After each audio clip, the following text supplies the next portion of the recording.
सबसे पहले हम लोग एंट्री डिफाइन कर लेते हैं। भैया एंट्री हो चुकी है, 100 पॉइंट का एसएल है, 200 पॉइंट का टारगेट है, आप लोग देख सकते हो। अब देखिए दिक्कतें क्या क्या हैं इस ट्रेड में। अब दिक्कतें ये हैं कि निफ्टी और बैंक निफ्टी दोनों बहुत पॉजिटिव हैं। ठीक है, मैं एनालिसिस अगर करता और मैं एक सेटअप पर ट्रेड लेता तो यहाँ पर मैं ना पुट लेता ना कॉल लेता। कॉल ना लेने का रीजन क्या है, 50,000 जैसे राउंड ऑफ के बड़े लेवल का एक रेजिस्टेंस है ऊपर, कॉल में लूंगा नहीं। दूसरा रीजन क्या है कि ऑलरेडी 700 पॉइंट बैंक निफ्टी भाग चुका है। अब 1.5% ऊपर है, यहाँ से और 1% ऊपर चलेगा, इसके चांसेस कितने हैं मुझे नहीं पता। कॉल तो हो गई खत्म। पुट में ना लेने का रीजन क्या है, मार्केट गैप अप ओपन हुआ है, मार्केट ऊपर ही चल रहा है सुबह से, तो पूरी तरीके से मार्केट के अंदर जो सेंटीमेंट्स हैं, जो सारी चीजें हैं मार्केट के अंदर वो क्या है, पॉजिटिव है। तो यहाँ पर पुट साइड का भी कोई ट्रेड लेने का बनता नहीं है। एज ऑफ नाउ कोई भी ट्रेड ऑन सेटअप नहीं बनता है। हो सकता है यहाँ से हमारे एसएल हिट हो जाए, हो सकता है हमारे यहाँ से टारगेट हिट हो जाए। ये ट्रेड सिर्फ और सिर्फ मैंने क्यों लिया है,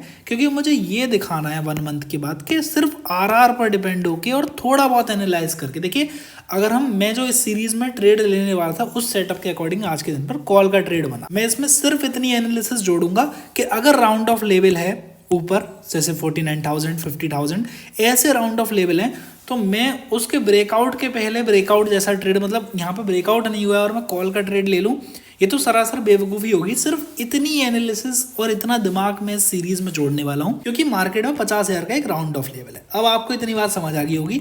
इसी वजह से हम क्योंकि कॉल नहीं ले सकते हैं तो हमने यहाँ पर पुट लिया है। दूसरी बात, अच्छा कोई दिन ऐसा भी तो हो सकता है कि भाई आज डे हमें ट्रेड ही नहीं करना है, सपोज करो मैं हर दिन ट्रेड करूंगा, क्योंकि जब एक न्यू पर्सन आता है ना, वो ये नहीं देखता है कि मार्केट के अंदर आज मार्केट अच्छा नहीं है मैं ट्रेड नहीं करता, वो हर दिन ट्रेड करता है। तो मैं उस पर्सपेक्टिव से ट्रेड करने का ट्राई कर रहा हूँ कि अगर बिल्कुल एक बिगिनर है, एक न्यू है मार्केट के अंदर, वो एक नॉर्मल एनालिसिस समझ चुका है कि भाई राउंड ऑफ लेवल कहीं ना कहीं दिक्कत करते हैं, तो उनसे बच के बाकी जो ट्रेड लेना है लीजिए, उसके अकॉर्डिंग क्या रह सकता है। और वो बंदा अगर रिस्क रिवॉर्ड रेशियो को फॉलो करता है तो वो मंथ एंड पे कितने प्रॉफिट या लॉस में निकलेगा। अगर मैं 10 से 20% के बीच में मंथली कमा पाता हूँ 3 महीनों तक लगातार, तो भैया फिर मैं नहीं कहूंगा कि एनालिसिस ज़्यादा मैटर करती है। नॉर्मल एनालिसिस भी अगर आपको आती है और आप एक अच्छे आरआर के साथ मार्केट के अंदर रुक रहे हैं, तो आप मंथ एंड पे 10-15% प्रॉफिट कमा के ले जा सकते हैं। सो इस सीरीज का फाइनली गाइस पहला टारगेट आ चुका है। थोड़ी सी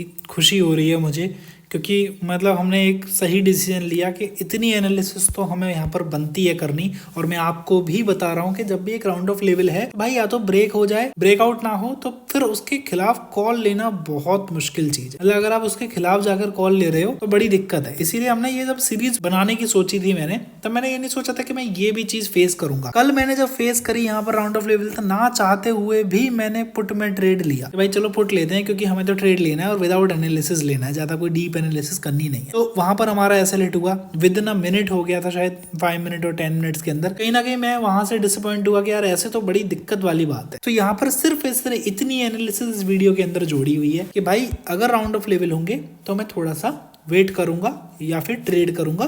10 से 10:30 बजे के बीच में मुझे ट्रेड के अंदर एंट्री लेनी है, और इस पॉइंट ऑफ टाइम पर जब मैं एंट्री ले लूंगा तो मेरा सिर्फ और सिर्फ एनालिसिस में इतनी रहेगी कि या तो मैं ट्रेंड देख के ट्रेड ले लूंगा या फिर मैं राउंड ऑफ लेवल वगैरह देखूंगा। इतने से ज्यादा कोई दिमाग में लगाने वाला नहीं है। तो कल 100 पॉइंट्स का लॉस था, आज 200 पॉइंट्स का प्रॉफिट हो गया। मतलब क्या, एक लॉट से फ्यूचर के अंदर 3,000 रुपए का प्रॉफिट हमने कमाया था। जो कैपिटल लगाई थी वो थी 2 लाख रुपए की, और आज लॉस किया था हमने 3,000 रुपए का, और आज हमने 6,000 रुपए का जो है वो प्रॉफिट जनरेट कर लिया। तो ओवरऑल क्या बचता है, 100 पॉइंट्स हम लोग इस सीरीज के अंदर पॉजिटिव हो चुके हैं। अभी सेकंड डे मार्केट के अंदर चल रहा है और ये बहुत स्पीड से नीचे आ गया है, बहुत अच्छी बात है।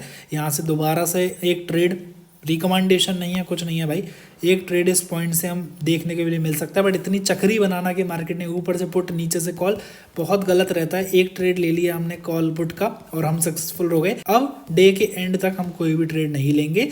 हमारा 2 दिन में जो रिजल्ट निकल कर आया, 100 पॉइंट्स पॉजिटिव हैं अभी हम लोग, और 3,000 रुपए का पॉजिटिव अभी प्रॉफिट हमारा चल रहा है। ठीक है, मिलते हैं नेक्स्ट एपिसोड के अंदर। आई होप ये वीडियोस आपको पसंद आ रही हैं। आप प्लीज़ वीडियो को लाइक करना, चैनल को सब्सक्राइब करना और प्लीज़ शेयर करना जो भी लोगों को इस टाइप की वीडियोस की नीड है। चलिए मिलते हैं हम लोग नेक्स्ट वीडियो।